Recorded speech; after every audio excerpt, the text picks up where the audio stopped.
আল্লাহর প্রতি আমাদের মনোভাব হয়ে গেছে কাস্টমারের মতো। আমরা আল্লাহকে মনে করি এমন কারো মতো যে আমাদের কাছে ঋণী। ফাবি আইয়ি আলাই রাব্বিকুমা তুকাযযিবান।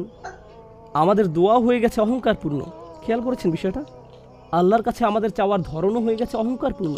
আর আল্লাহ আমাদের স্মরণ করিয়ে দিচ্ছেন, আর কত তোমরা অস্বীকার করবে, আর কত বিভ্রান্তির মধ্যে তোমরা থাকবে। আরবিতে আলা শব্দটি খুবই তাৎপর্যপূর্ণ। সাধারণত অনুবাদ করা হয় তোমাদের রবের কোন কোন অনুগ্রহকে অস্বীকার করবে। অনুগ্রহ হলো নিয়াম, ফাদাইল, ফাদল, এগুলো অর্থ অনুগ্রহ। কিন্তু আলা শব্দটি আসলে এসেছে আলা থেকে, যাকে বলা হয় আদাতুত তানবিহ, এমন বিষয় যা আপনার মনোযোগ প্রত্যাশা করে। আল্লাহ বলেছেন, তোমার চারপাশে আমি এত এত চমৎকার জিনিস তৈরি করে রেখেছি, সবকিছু তোমার মনোযোগ প্রত্যাশা করে। সবগুলো জিনিস তোমার দিকে চিৎকার করছে, দেখো আল্লাহ তোমার জন্য কি তৈরি করেছেন। আর আপনি মনোযোগ দিচ্ছেন না, আপনি অমনোযোগী।